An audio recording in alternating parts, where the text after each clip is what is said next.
Hey, everybody. Welcome to another exciting Nextiva webinar. I'm Jeremy Boudinais, Growth Marketing Manager here at Nextiva. We've got a great webinar for y'all today. I'm joined by two incredible people, Nigel Green, CEO of Evergreen Consulting, and Melissa Rafalski, SaaS Solutions Delivery Manager here at Nextiva. And we're doing this webinar because we have done a previous product webinar. We had a lot of people ask, how do we use Nextiva to better manage our sales funnel, our sales pipeline, drive more business? And so the goal of this webinar today is to show you how to use Nextiva to drive more business, to manage your sales force, manage your sales funnel, all that good stuff. So before we start, I want to welcome everyone onto the webinar. It looks like we have 34 live attendees. I'm going to pull up and say hi to people. What's up, Lindsay? What's up, David, Dan, Corinne, Chris, Shelia, Terry, Dave, Carissa, Laura, Keith, how's it going?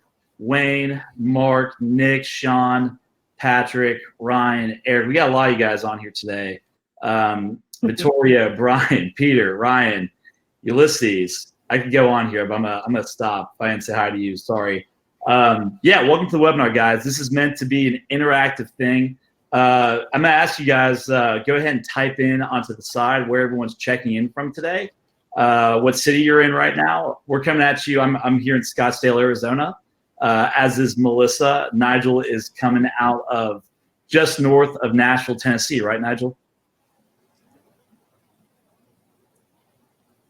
And if you can hear me, we got Des Moines, we got Monroe, we got New Braunfels, we got Dallas, Merrillville, Milwaukee. Oh, God, we're all over the place here. Pretty awesome. Yeah. Nice. Seattle. Nationwide. Cool. Well, thanks everyone for joining on, and we're excited to jump in here. And Nigel, Melissa, you guys can hear me okay, right? Yes. Yep. Awesome. Cool. Well, let's go ahead and jump in. We're going to start with what you're getting out of this webinar. What we're going to do is run through a quick deck. We're going to show you what we're going to show you, and then I'm going to hand it over to Nigel and Melissa, and they're going to run through actually showing you inside of Nextiva how to better manage your sales force. So what are you getting out of this webinar? Melissa, go ahead, next slide. Sure thing. I just want to point out, in working with Nigel on developing this webinar, he has given me so much wisdom. So at the very least, you're going to get what kinds of things you should be doing if you're managing sales. And as well, we'll demonstrate how we do it with the CRM. So I'm sort of going to role play as a business owner, asking him questions and getting the correct advice that I need to establish the best plan going forward. So these are some of the favorite quotes that Nigel mentioned to me. Inspect the expected.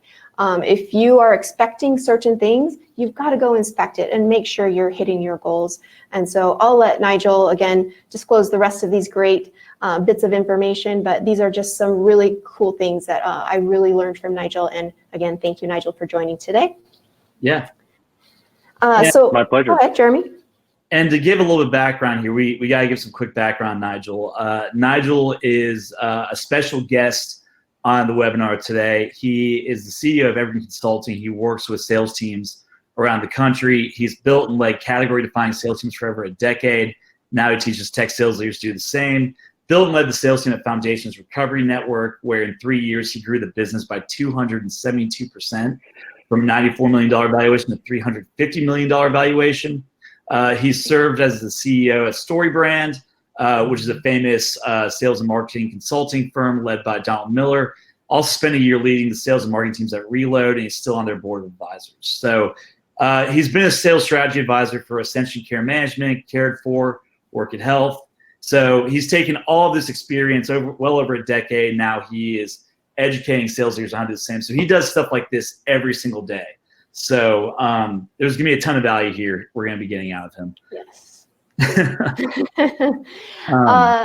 So again, you're not just getting Nigel's amazing and tremendous advice. You're going to see our CRM setup and how I'm, again, using our CRM to make use of his advice so that I don't forget it. And one thing I just cannot solidify enough is no matter how great of a sales manager you are and you think you have a great sales team and you're hitting everything, it's good to take a look and constantly reflect. And because Nigel says every sales pipeline is leaky, we're going to dive into how he can find those leaks for us. Absolutely. And everyone, during the course of this webinar, important thing to note as we dive in, if you have questions, specific questions you want to ask Nigel and Melissa, feel free to type them in into the sidebar and we will answer them promptly for you as well. This is meant to be a very interactive thing, right, Melissa? Correct. So Nigel, if you'd like to begin, I'll go ahead and dive into the CRM. But again, these are some points that I'll be asking questions to Nigel about. And so without further ado, I'll go ahead and escape and jump into the CRM. So I've jumped in right into our sales table. And what I'm going to show you today is a CRM based on my construction business. So before Nextiva, I had been part of many small business startups. We have a construction business and I became the energy solutions consultant. And so I'm kind of simulating that environment today. I'm growing the business in a new aspect. I'm starting to get all of these leads and opportunities, and I don't really know what to do with them. For me, I'm seeing a lot of sales and leads, but I need somebody to make sense of what to do next. And so Nigel, based on the sales view that I have for you now, if you could give me the same feedback and to everybody else that you gave me when we first met. When I look at my dashboard, what's right about my dashboard and what's wrong? What am I missing and what's good?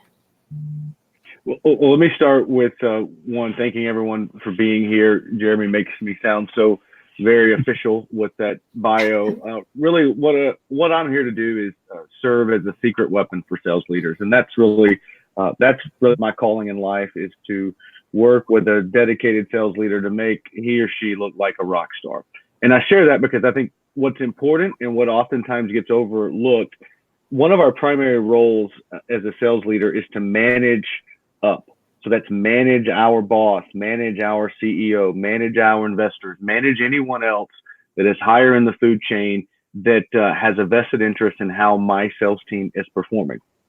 We spend so much time managing down, and we use the CRM to basically act as the police on activity, to check in with how our reps are doing at managing certain opportunities. But what we fail to do is control the narrative up the chain of command.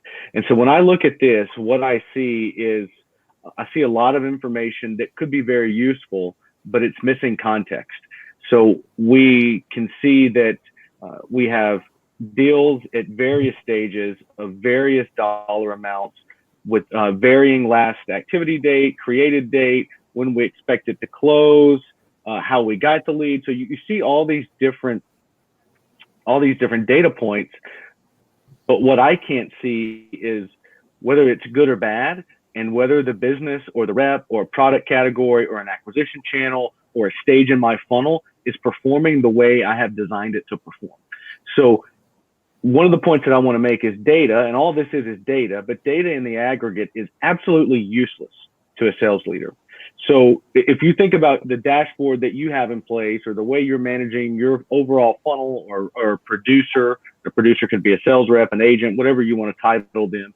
When we're just looking at it in aggregate, absent of context, absent of comparing it to goals or benchmarks, it's not going to be very useful for you or for them, and it's really not going to be useful to your leader. Makes sense.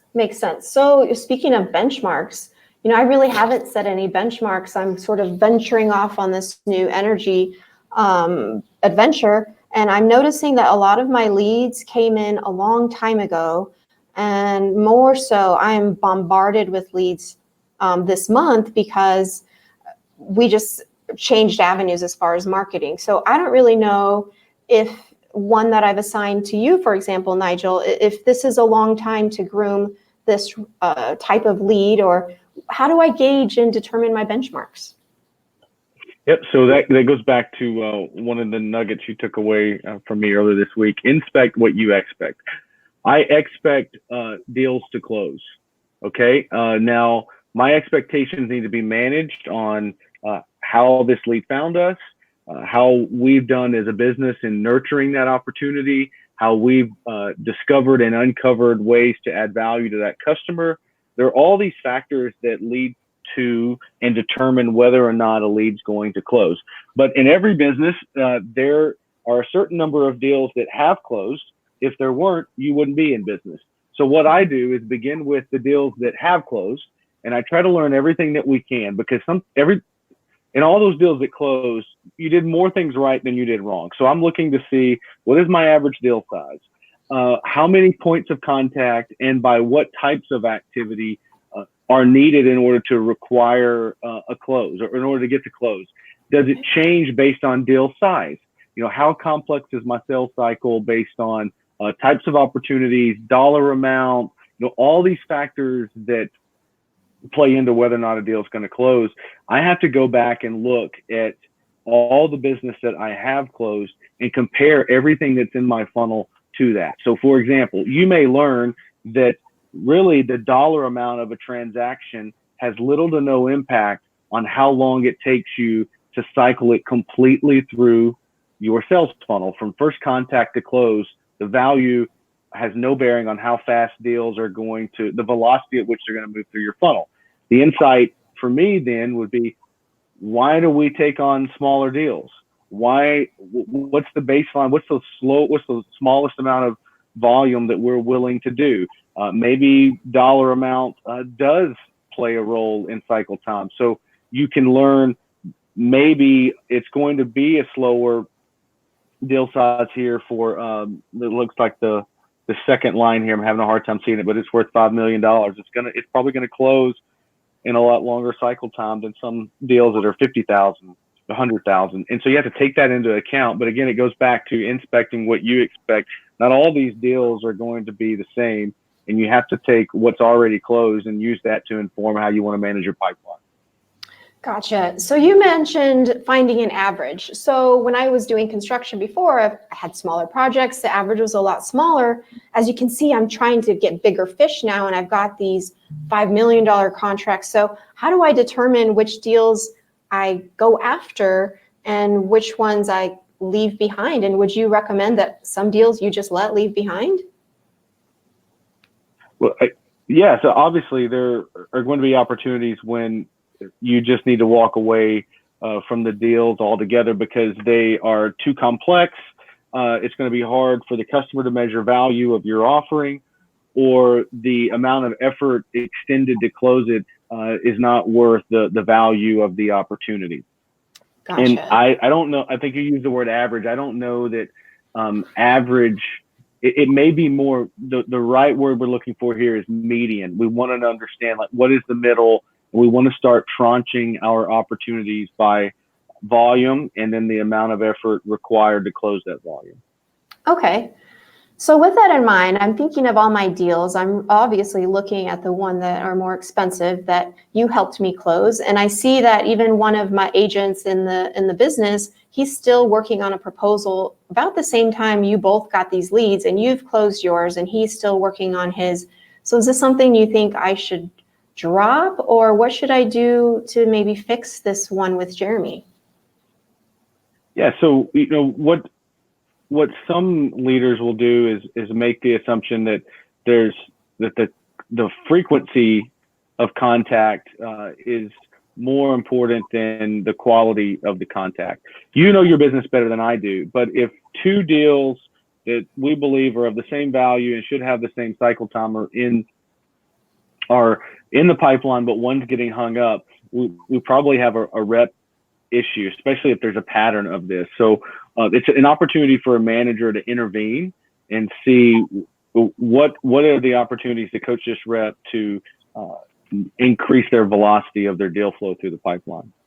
Gotcha. But again, but the point is that if you just look at this data in aggregate, if you just look at it absent of context, absent of comparison tools, no CRM is going to be very helpful for you.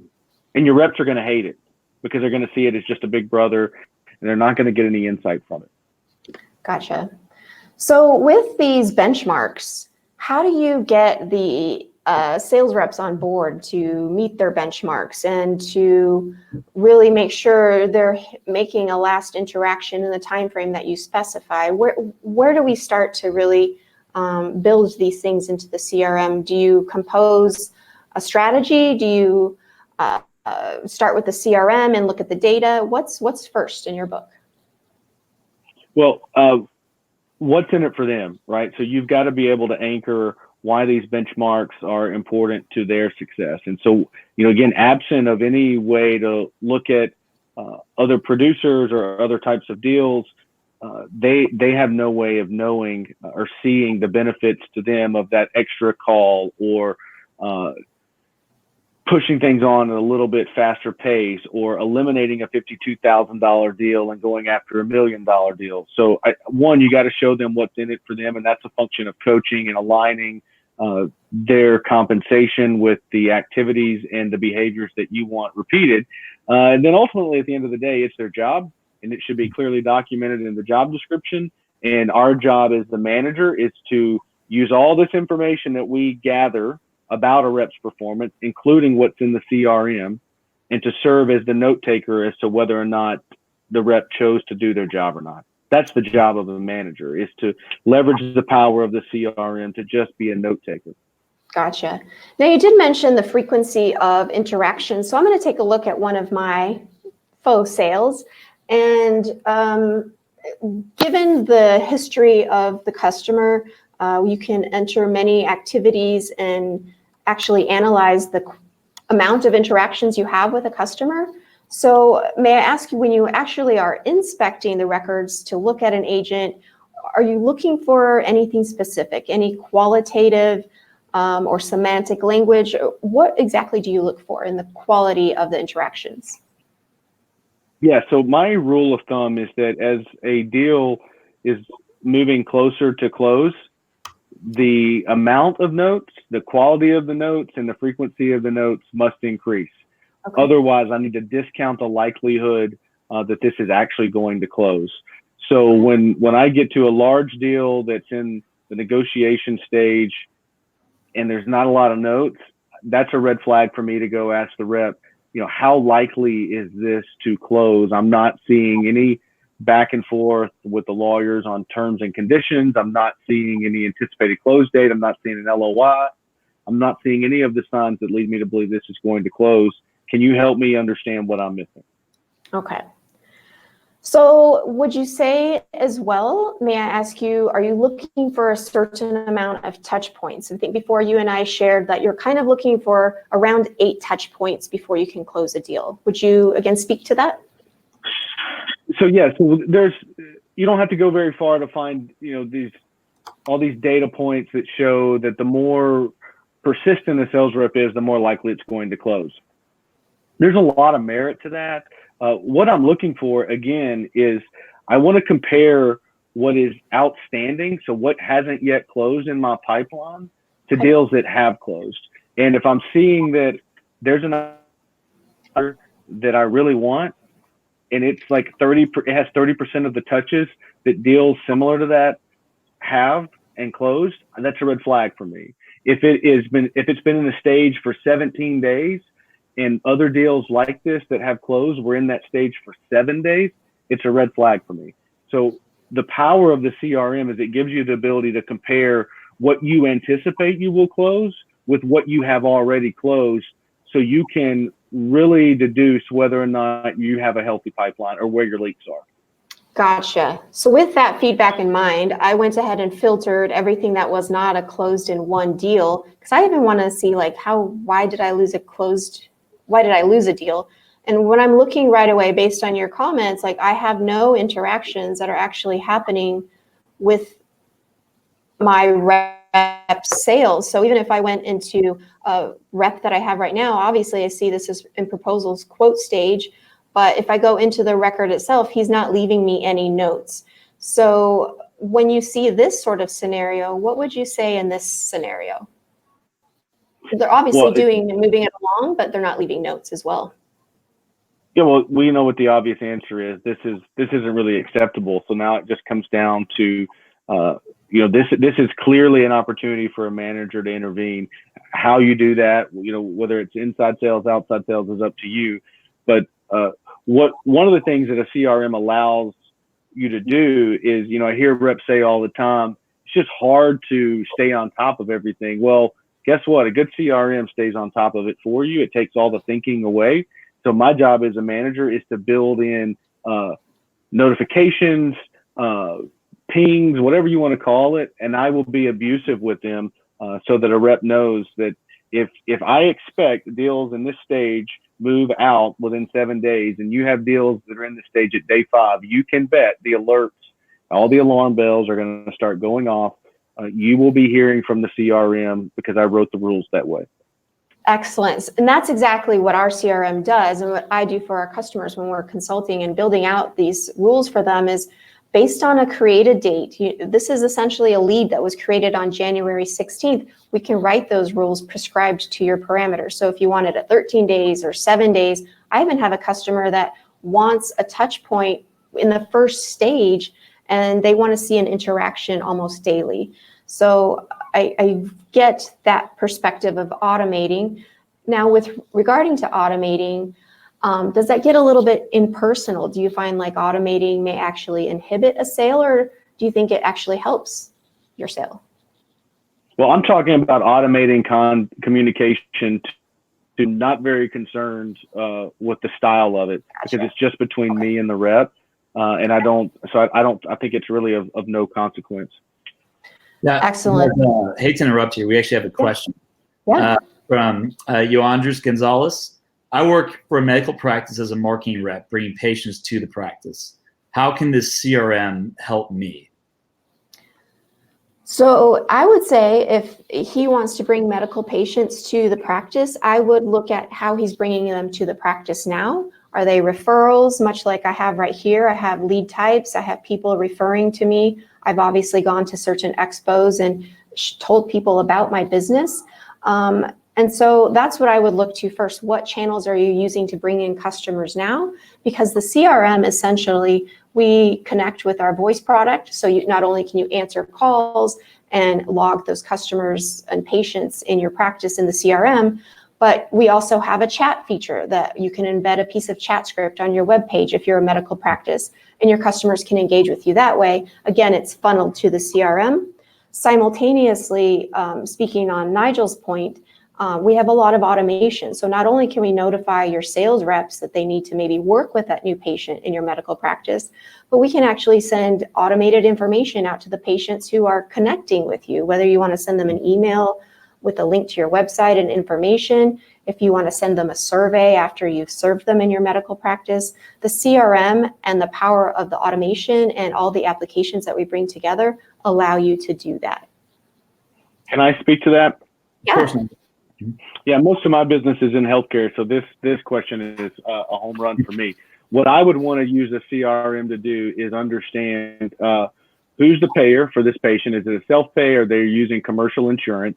And if so, can I compare that insurance to other patients I've treated that have similar insurances to try to get a sense, some way to predict what is the insurance company going to reimburse for these services. Also, your medical practice probably offers multiple clinical services, and you can begin to start looking predictively at how this patient's insurance may cover certain services that you offer, so that you maximize all the reimbursable events for a potential patient. Then you can use the CRM to couple that type of insurance information with their employer to maybe go target other patients that have the same type of health conditions that your practice addresses, that may have similar insurance at a favorable reimbursement rate. I mean, there's so many ways that you can use the CRM to maximize your medical practice. Absolutely. And any data that Nigel is asking you to reach out and grab so you can run those analyses, we in the CRM for Nextiva can build the custom forms so you can actually gather that data and then run some analyses afterward.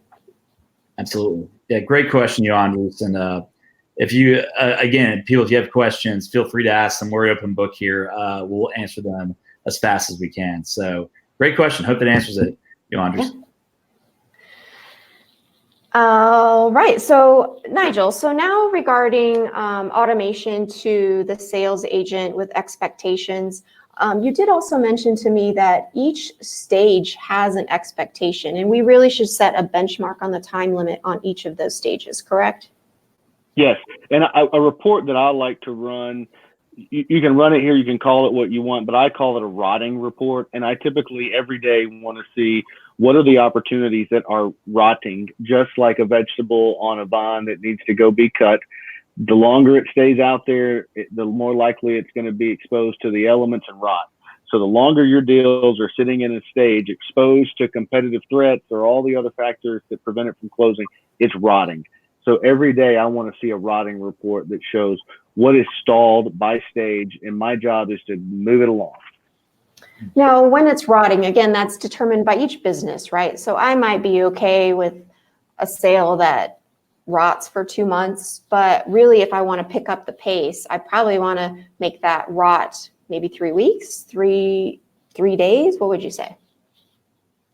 Well, I mean, ideally you don't want it to rot at all. I mean, once you want it to stay on the run as long as it needs to stay, but you've got to compare it to deals to like for like deals. So if you know that in general deals like that should only stay in the stage for 7 days, at day 5, we need to start intervening. And if we know that, at the next stage it's longer, but it's 17 days, well, at day 13, intervene. So you want it to stay there. You don't want to rush it, but when it's at risk of not closing, that's when we want to intervene, and that's the power of that report. Gotcha. So again, our CRM can automate if you've got a sale sitting in a stage too long, we can automate a notification to go out to Nigel, if you were the sales rep and your manager, hey, this sale has been sitting in a needs assessment stage for more than my given period. Your last interaction date was this, and we really need you to. Those things we can automate.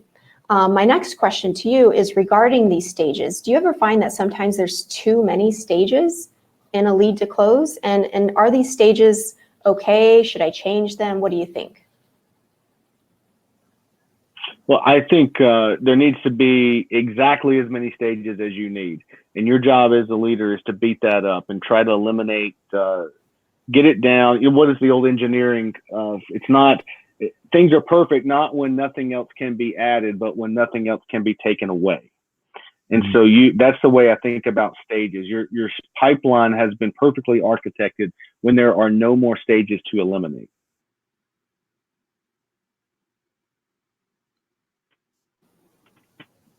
Hey, Melissa. Yeah. We got you. Yeah, I think we lost you for a second. Okay. Yeah, Nigel answered. So we want to basically get the perfect pipeline when there are no more stages we can eliminate. Okay.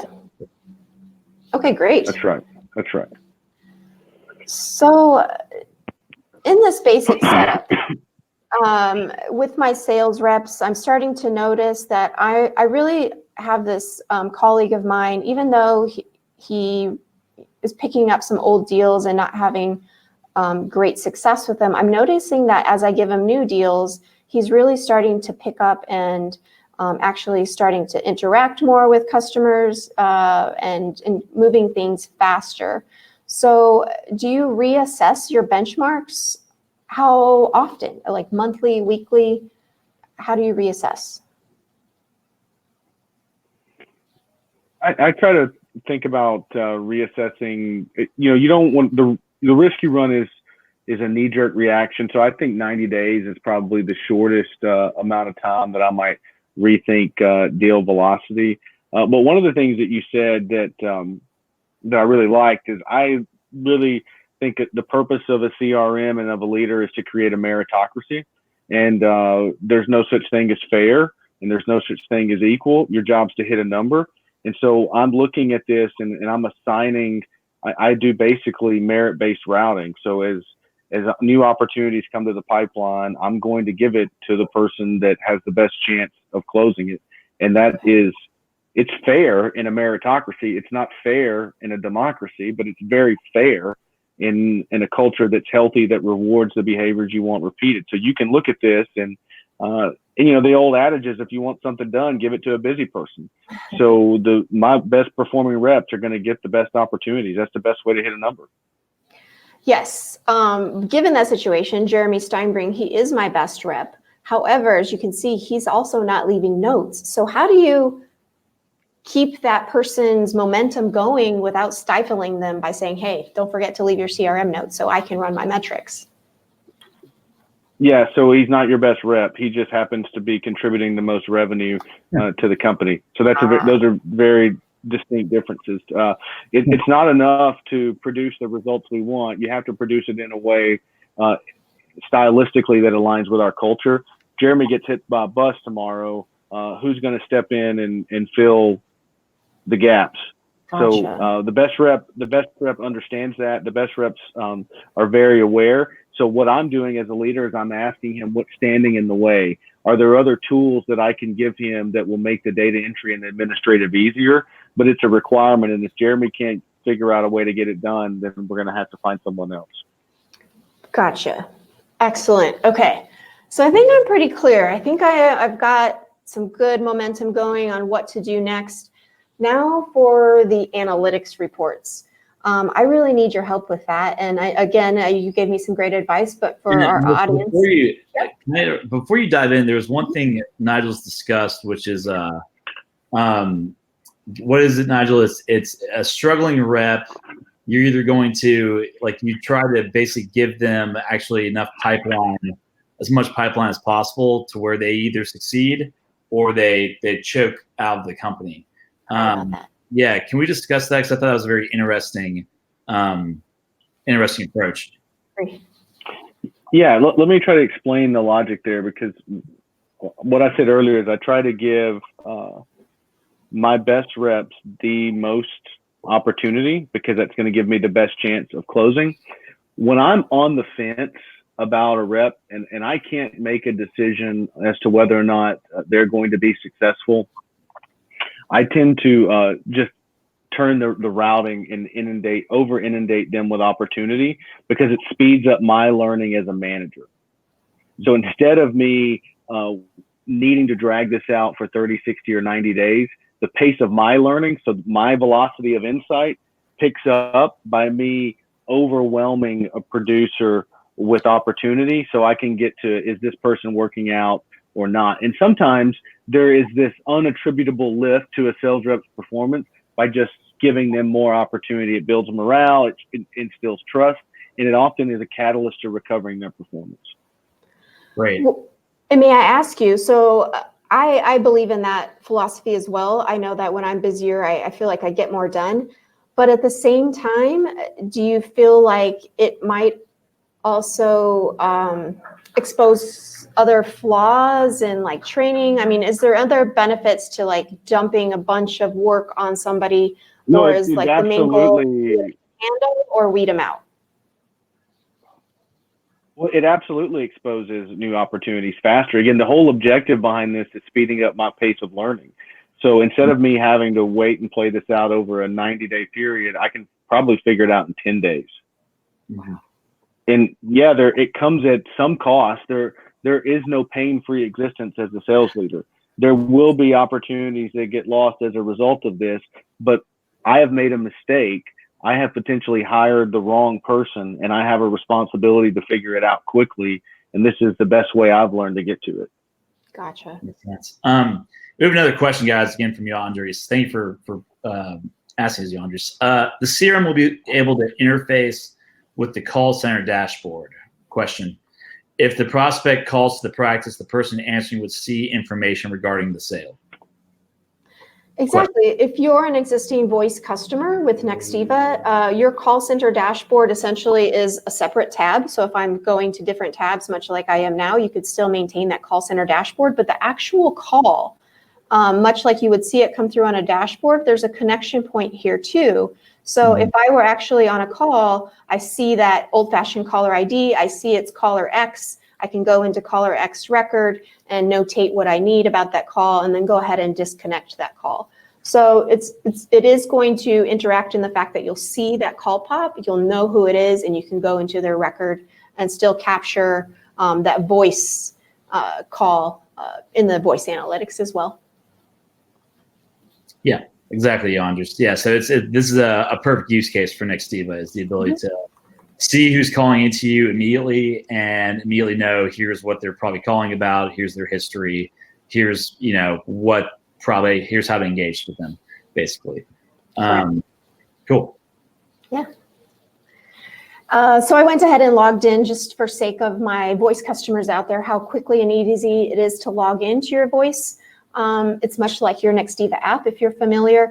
And then even with customers that are existing in the system, this is a very scattered contact list that I have.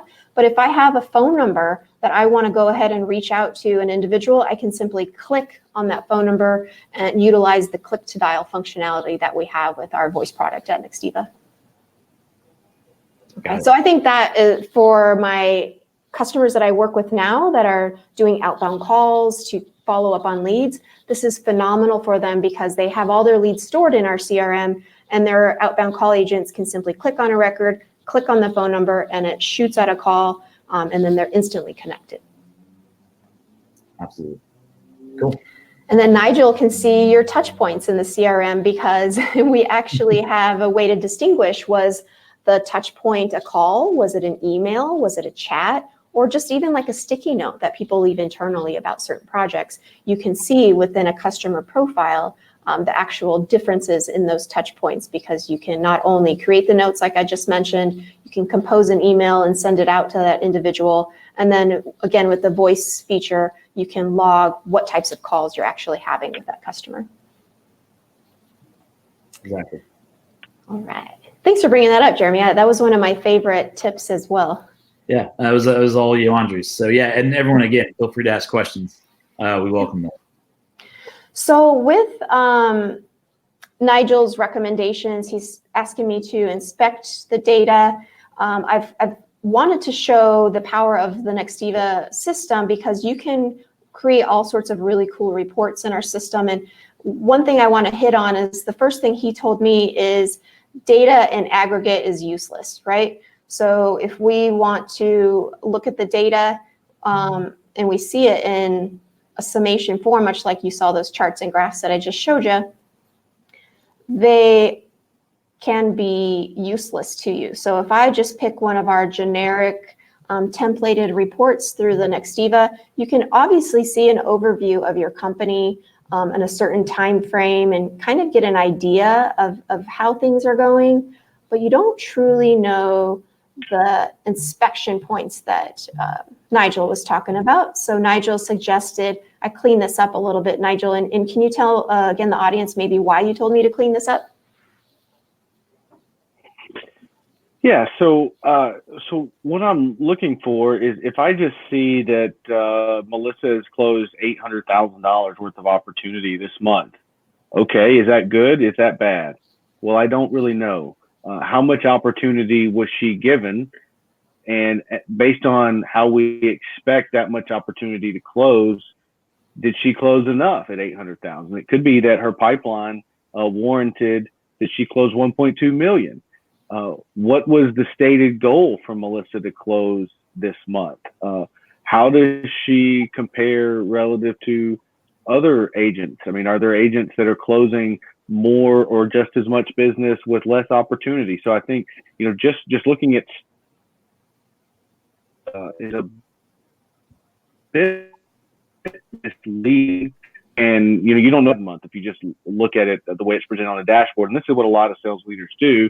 They just have, you know, aggregate activity counts, aggregate new leads that come in versus, well, how many did I need this month? And I think that's the big distinction. And that goes back to helping you manage up and manage the expectations of your leaders and you know, whoever your leader is, that is the month good or bad? Okay. So with what I've learned from you, Nigel, is basically with every chart or graph that I want to display, I need a benchmark so that I actually know how good or bad I'm doing. And I need that benchmark to be set for different time periods, right? Maybe for 1 week, for 1 month, 3 months, 6 months, and yearly, and then year over year. Would that be accurate? Yeah. Okay. That's exactly right. Okay. So with that in mind, in Nigel's advice, I kind of cleaned up this aggregate dashboard, and I created a more unique dashboard for Nigel and for me and for my business so that I could see statistics that are more meaningful to me. So for instance, I also like to manage customer service cases. I want to know why customers are calling me, what reasons. So we are able to do that through something we call smart topics. So I can see, in a sense, why people are calling, and I can see, wow, this is really cool. I've got lot more people calling regarding sales, but again, I don't know if this means anything. If I'm hoping to hit 30 new sales in a month, I've obviously not hit my metric. Is that what you would also say?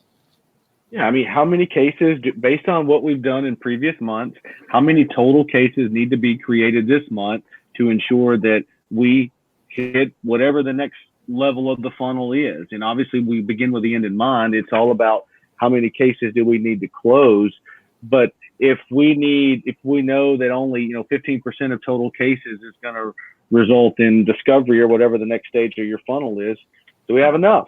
Or do we need to go create more? Do certain cases that come from certain acquisition channels close at a higher rate than others? And if so, how do we go invest more resources into closing leads from closing cases from a higher converting acquisition channel?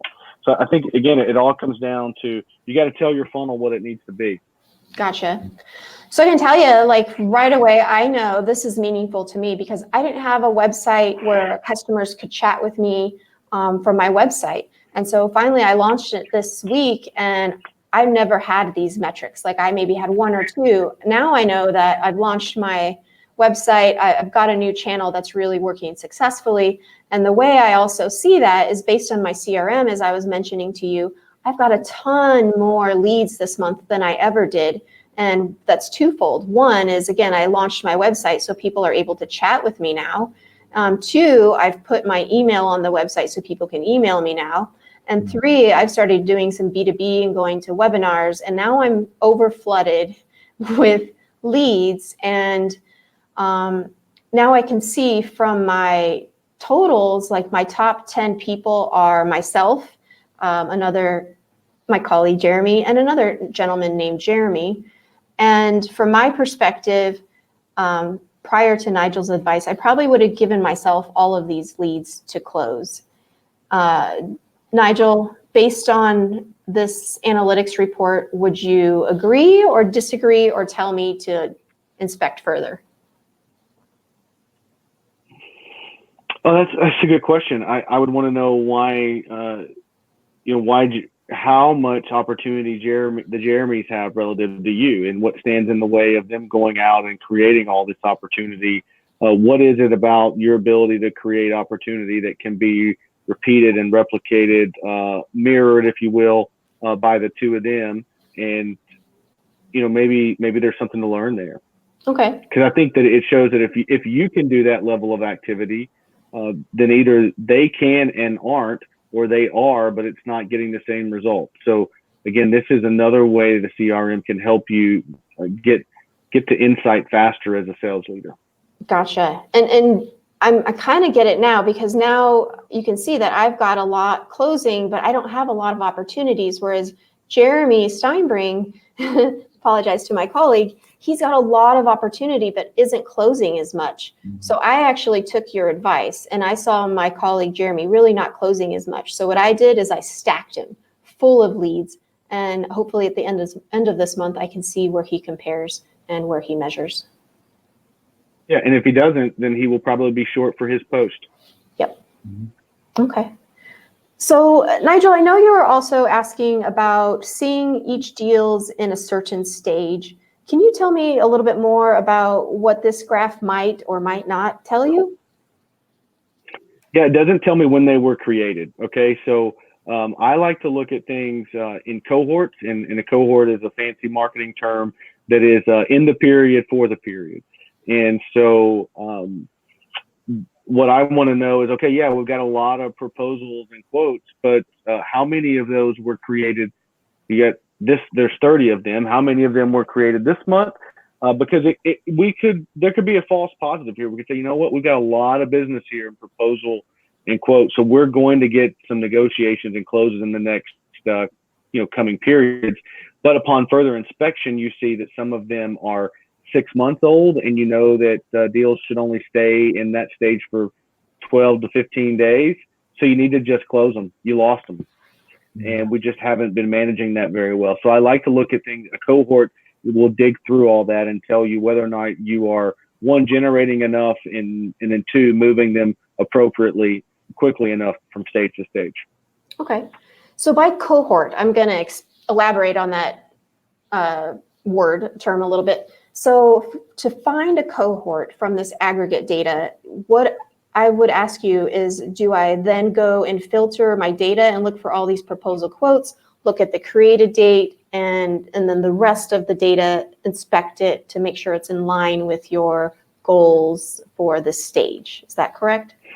Well, again, remember, we're going to go look at things that we have closed already and create a baseline. So if I know that Melissa has closed $500,000 in her chart, not just in the aggregate, but literally deal by deal. If it were 7 deals that generated $500,000 in closed business, how long did it take each of them? And then I'm comparing all the opportunity that I have by stage to those 7 to try to discount or discern the likelihood that they're going to close. Gotcha. Okay. So I think this is a good benchmark as well, because now that I'm looking at my business, this is kind of a median number between where I'm striving for in the millions for dollars of projects and to where I used to be, which was like under $100,000. And I'm also seeing that, it was created and within 30 days, I closed this sale. And would you say then this might be a good benchmark that I could not judge everybody, but utilize to gauge the rest of my agents? Yes, so that should be the standard. So now we know that if in a month we create 12 opportunities that are valued at around $500,000, in less than 60 days, all of them should be closed, or we have to count them as lost if they exceed that. Okay. Now, when you say count them as lost, would you say I go ahead and stage it as closed and lost so it could display in analytics, or do you sort of earmark those ones that exceeded the benchmark and just look at them in aggregate at a later date?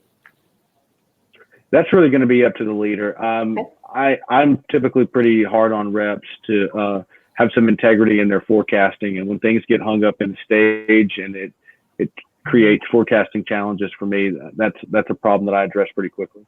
Okay. So based on your suggestion, given the record that's just above mine, that was a nice benchmark. I see that this sale that I assigned to you was created in February. And based on your feedback that it's past 60 days, I probably should mark this as closed and lost. But given your selling history, Nigel, you seem to close things. They may take a while, but they're really big deals. So is this where I would inspect further before I marked it as closed and lost? Probably so, and recognize that I've never worked with a company that didn't have instances where they resurrected closed lost deals. So the wisdom here is when you move things to closed lost is a stage just like every other stage, and nothing ever exists there in a static state. Okay. So it doesn't absolve you of your responsibility to continue to work the deals, to try to resurrect them. Things that are in closed one create new opportunities. Things that are in closed one get out of their contract. There's nothing is a done deal in a sales pipeline. Okay. Now, with the closed ones, you're talking about maybe presenting new opportunities. That's something that I've really never heard before. May I ask you to elaborate on that? Well, so there are 3 ways that you can grow a business, and that is to raise your price. That's pretty easy. So all the stuff that you closed in one will probably be up for a renewal at some point, so you can charge a higher price. You can go get more customers, which is basically what the essence of this conversation is about. So those are the first 2 ways. You raise your price, or you go get more. And the third way is you sell the customers you already have something else. So everybody that's already bought from you is a great opportunity to go sell them something else. And the CRM is a great place to start. Go back to the closed one and say, what else could we do to help you? Mm-hmm.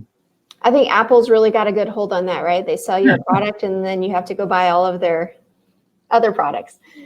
Okay, that makes Correct. sense. So similar to Nextiva, we're starting our customers out with a voice, and here today we're demonstrating the power of our other products and how they can be aligned together and make your business more efficient. That's the way I see it.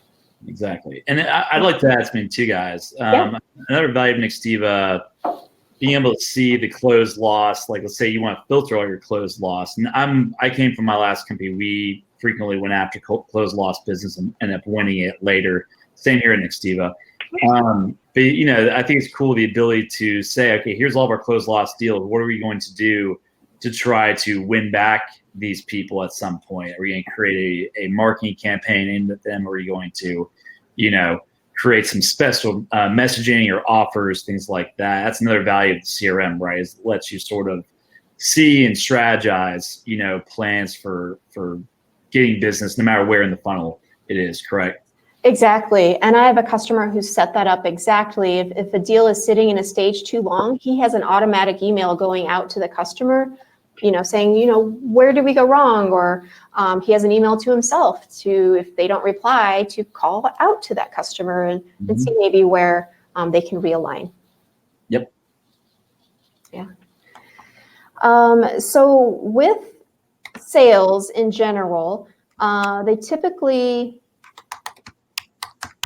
go through these stages here at Nextiva, and you can, again, leave notes for each other on a sale. If Jeremy Boudinais, you go out of town and I need to take over your sale, I think that's what the power of our CRM does, is ability to trace past interactions and notes from each other, and the power of automation. And then with the sale entity as well, we can customize fields. So if you have fields regarding information that you want to collect on your customers or regarding a deal, for instance, I'm working with a loan mortgage company and they want to know the rate and the term and the balance and the loan to mortgage value. So all of those things we can customize and use for automation as well. What I really want to ask Nigel is, regardless of our CRM, any CRM, can you share maybe some tips with our audience as just what to do if you're just stuck right now, what they should do first, maybe even call you for consulting, but what should they do first to really get a handle on their situation? Is it just really admitting that they have a leaky pipeline? Well, I think it's the first thing you have to do is establish the ideal. What is the ideal experience for a customer from the very first interaction with your company to how you want to shake their hand and deliver the service? And once you can do that, then I don't care if it's in an Excel spreadsheet, you have to take everything that you have that is a potential closed sale for your business and put it somewhere on that experience paradigm, from they're unaware of who we are, they don't even know that we exist, to we're going to sign a contract, and every stage in between. You've got to take what you have and put it on that paradigm. Then the next thing is you've got to figure out how much business you need to close, and then determine where you've got work to do in your funnel. Which stages are causing you to lose sleep at night on your ability to deliver for your business. So the first step is defining the process, and the second step would be filling in or identifying the gaps so you know how to direct the efforts of your team. Like you said, everybody thinks they've got a lead generation problem. No, they don't. Most people have a closing business problem. Mm-hmm. Yep. I would highly agree. And can everyone still hear me okay? Yep. Okay. I would highly agree. And based again on Nigel's feedback, is what I learned is you need to start with a plan, right? You need to admit that you potentially could have a leaky pipeline. You potentially are missing leak opportunities, and dedicate the time to do that. Because I have a lot of customers that just say, I don't have the time to look into the problems. I'm just going to fill my pipeline with more leads and just see what sticks. And for me, I think that's a waste of money, because a lot of customers are paying for their leads at $15 to $50 a pop.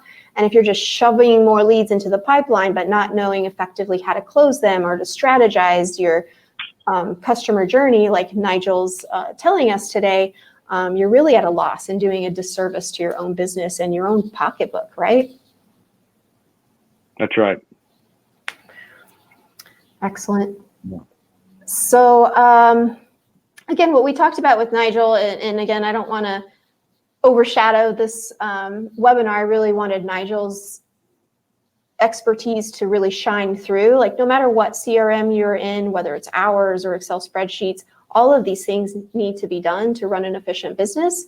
And what the power of our CRM does is eliminate a little bit of that manual work, because we're not only bringing in the voice component, we're also automating things, and we're providing you those analytics, as well as surveys and chat. And those are things that a lot of platforms don't offer. You're piecemealing information, and we just want to funnel all of that information into one CRM so you can have all your data to make the best decisions for you.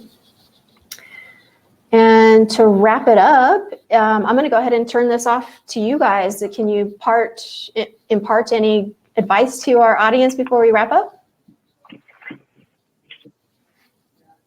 Nigel, I'll let you take it. You know, I would just say, yeah, I think that do something, have a plan. That's most businesses don't fail because of strategy; they fail because of execution. And so everybody that's on this call has responsibility to execute. And the best plans with poor execution will give you a bad result. And so begin beating up your plan and saying, how do we execute better?